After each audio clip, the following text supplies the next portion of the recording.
I am pleased to report that members of the FOMC are unambiguous and unanimous.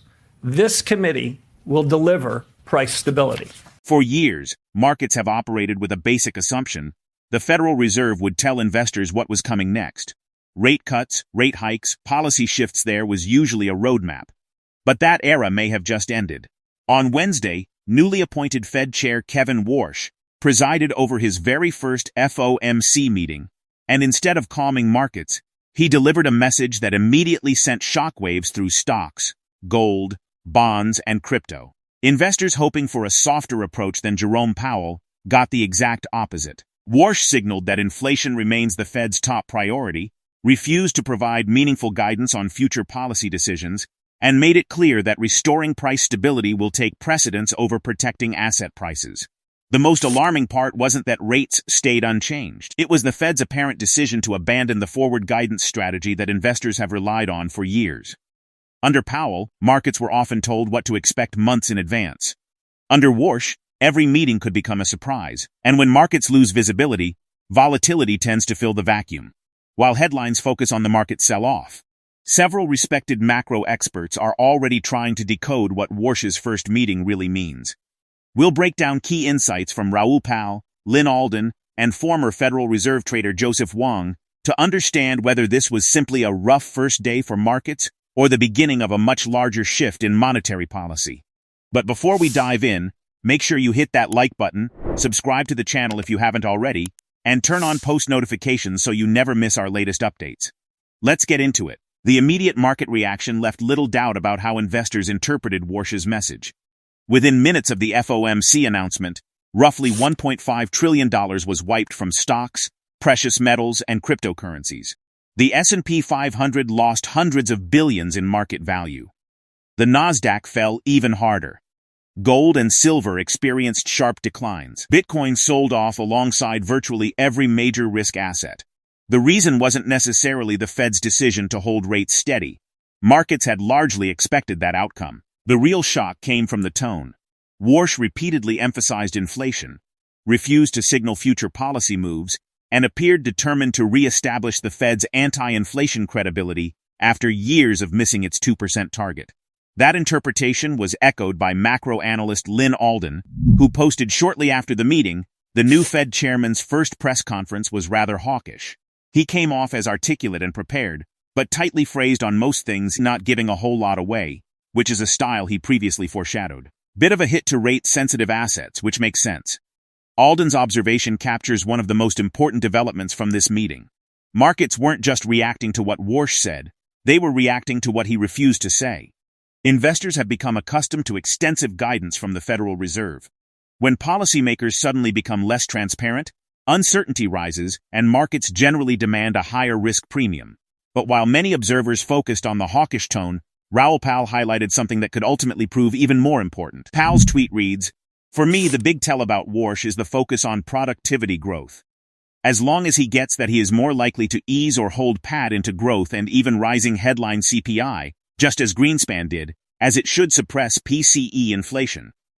My guess productivity will be the key word markets learn to look out for. While headlines focus on inflation and potential rate hikes, Powell believes investors should pay close attention to Warsh's repeated references to productivity.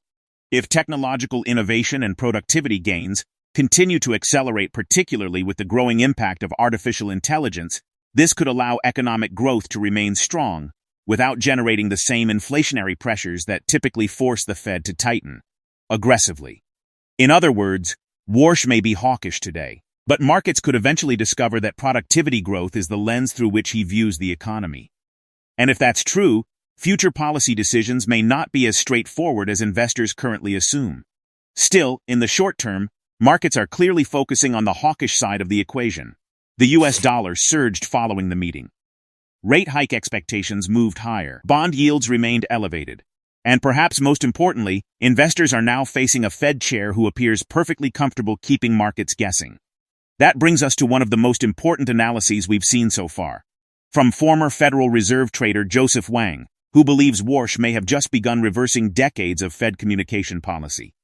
Yeah, so his statement was surprisingly brief, like you mentioned. So historically speaking, Kevin has always had disagreement with how the Fed communicates. So the Fed communication has changed a lot over the past few decades. A few decades ago, under Chairman Greenspan, there was basically very little communication, and sometimes the chair would hike or he would cut, and no one would know about it. You'd actually have to go and look at the money markets to see if the Fed did anything. But since then, under Chair Bernanke, there's been a huge revolution in communications. Chair Bernanke was a big believer in transparency. So under his leadership, there was something called the dot plot. FOMC members would kind of guide to where they thought would be best for or rates or employment inflation would be in the next few years. And he also began to do news conferences when he would take questions. So these are all things that are relatively new, right? Happened in the past 10, 15 years. And Kevin was always a critic of this. He felt like having all this communication, especially with all the Fed presidents out there talking, that would confuse people.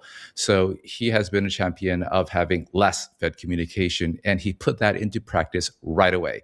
So if you compare this current Fed statement with the last one, you'll notice that it is much, much briefer. And I think is also shockingly hawkish. Now, when I'm looking at the recent statement, what really stood out to me is this last sentence where Kevin says, the committee will deliver price stability, period. So that's kind of like a mic drop moment for me.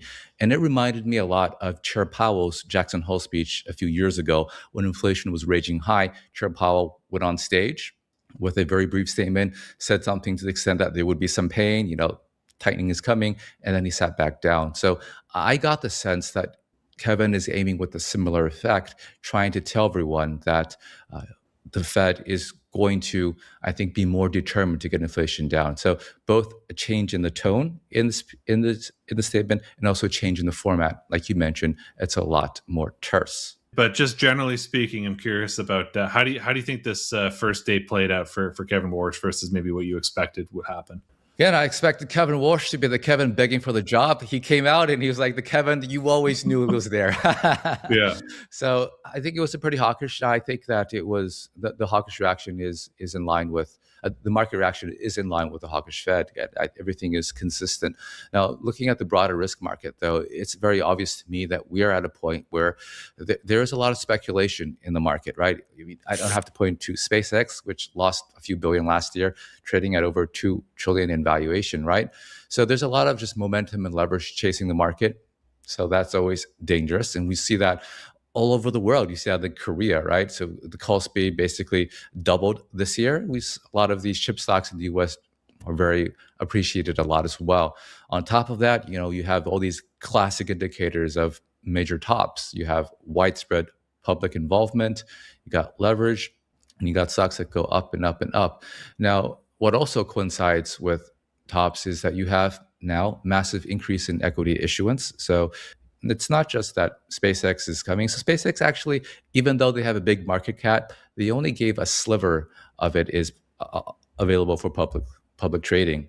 In the coming months, you'll have lockups unlock, and then you'll have the people sell. I mean, think about yourself as a SpaceX employee who has stock that you just can't sell, watching the valuation go to the moon, looking at yourself being like a multi-millionaire, but also afraid that it will all disappear before you have a chance to sell. So obviously, the first chance you have to sell, you're going to be dumping that. All the other long-term venture investors will be doing the same. So that's equity supply. You got Anthropic, you got Google making an offering. You even had Supermicro make an offering as well. So everyone is beginning to increase the supply of equities.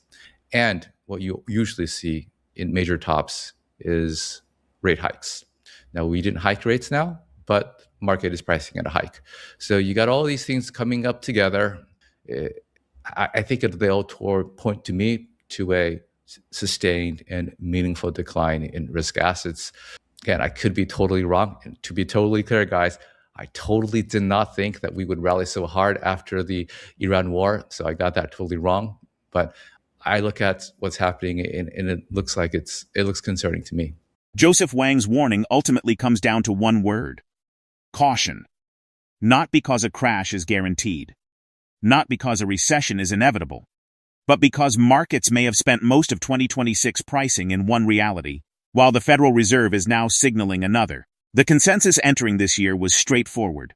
Inflation would continue cooling, the Fed would eventually cut rates, liquidity would improve, and risk assets would benefit from easier financial conditions. Instead, an energy shock pushed inflation higher again.